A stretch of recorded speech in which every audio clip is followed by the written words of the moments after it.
Bonjour Monsieur Grangier. Ah tiens, bonjour Quentin. Vous êtes de retour parmi nous. Cette mission humanitaire en Afrique là, est terminée. Eh oui, je viens d'arriver là. 1 mois déjà. C'est court. Mes collègues ont déjà pris la relève.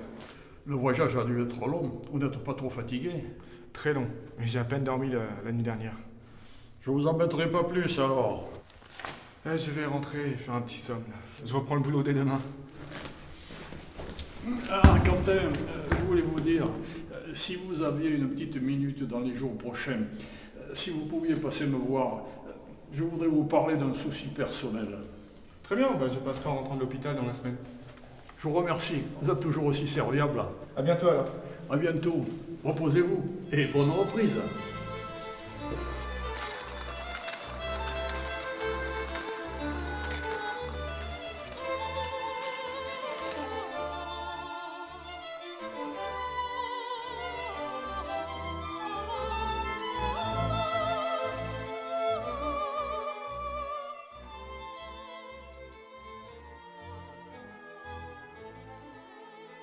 Et bonjour.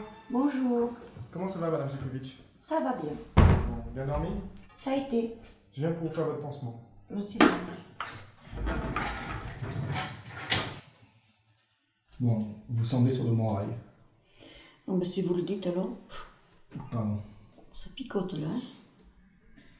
Je vais vous faire un pansement tout beau, tout neuf. Non, mais c'est très gentil. Un plaisir.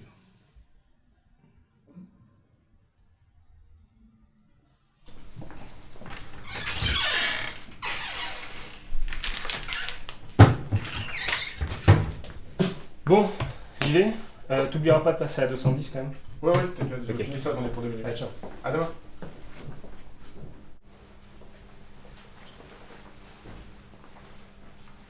Salut Quentin.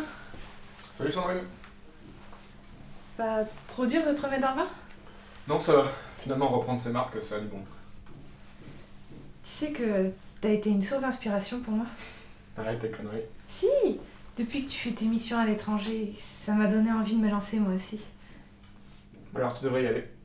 Ça te plairait beaucoup et je pense que t'es faite pour ça. Suffit, j'ai encore une personne à voir. Ah ok. Faudra qu'on coordonne nos plannings pour qu'on puisse se prendre un verre dans la semaine. J'aurais besoin de tes conseils. Ok, ça roule.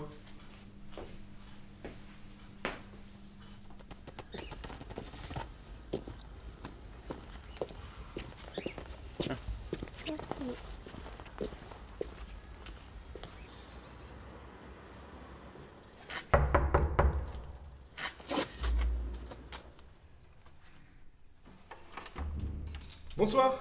Ah, bonsoir Quentin. Voilà, j'ai un peu de temps. Vous vouliez me parler? Oui, je vous remercie d'être venu. Entrez donc. Installez-vous. Vous prenez bien une petite suze, c'est mon péché mignon. Merci, c'est rare. Allez, laissez-vous faire. Vous allez bien trinquer avec moi. Ça m'aidera à vous dire les choses. Allez, va pour la Suze. Allez.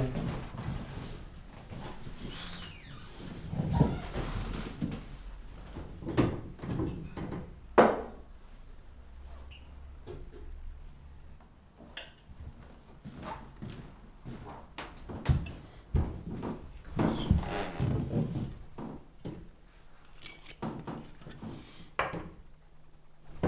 Important. Merci.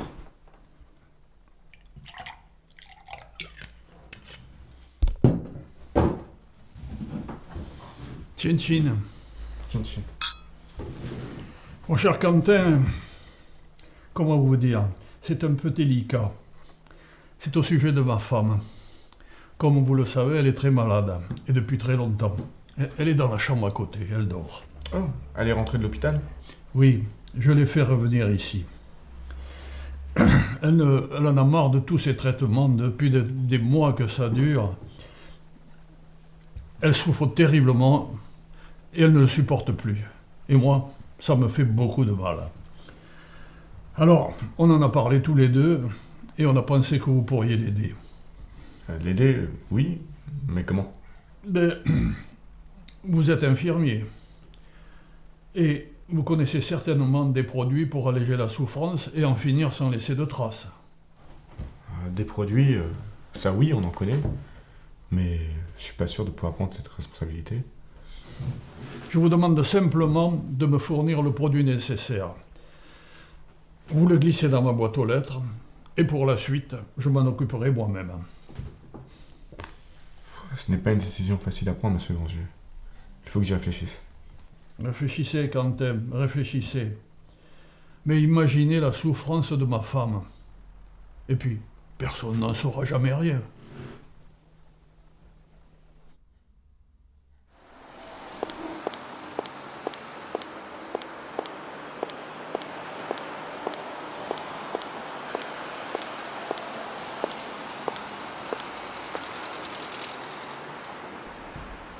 Ce vieux, je l'aime bien, et sa femme, elle est tellement gentille. La maladie s'acharne sur elle depuis trop longtemps. Elle fait des allers-retours tous les mois à l'hôpital, et à chaque fois qu'elle revient, son état s'empire. Honnêtement, quand je suis parti en mission, je pensais jamais la revoir. Mais maintenant, si je l'aide, je suis coupable d'un meurtre. Je comprends que tu sois perturbé par cette demande, c'est toujours un cas de conscience. Mais si tu te mets à la place de cette femme, on pourrait nous aussi avoir envie que quelqu'un nous aide à partir sans souffrir. Je sais pas quoi répondre à monsieur Granger. Ça fait des années qu'on vit les uns à côté des autres, et j'ai jamais vu un couple qui avait l'air de s'aimer autant. Toujours un geste tendre l'un envers l'autre. La maladie de sa femme l'a anéanti. T'aurais vu l'homme que c'était avant. Force de la nature. J'ai pas de conseils à te donner, Quentin. C'est vraiment une question qui est trop personnelle. De mon côté, je me suis toujours dit que notre job consistait à rendre la vie plus confortable aux gens, en me questionnant si, parfois, ce confort ne passait pas par une mort digne et paisible.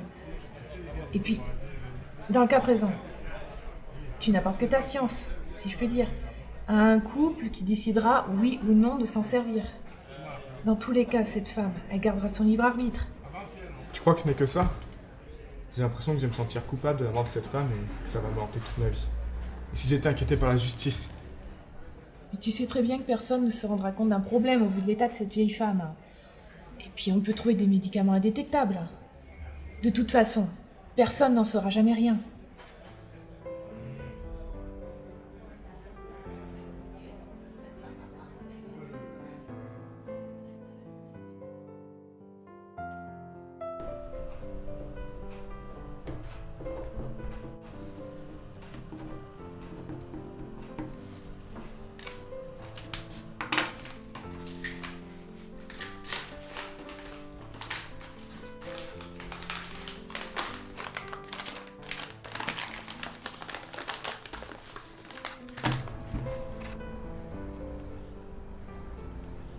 Alors ça y est, tu t'es décidé?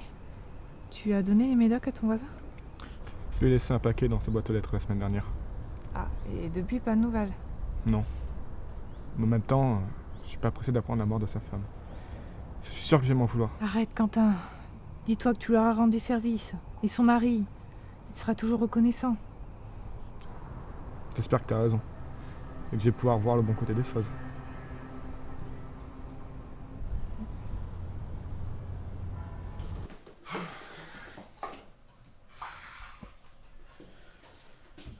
Madame Granger! Quentin! Quentin! C'est toi qui m'as tué, Quentin! C'est toi qui m'as tué, Quentin! C'est toi qui m'as tué, Quentin! Venez voir, c'est lui qui a tué ma femme. Police! Allez, je t'embarque.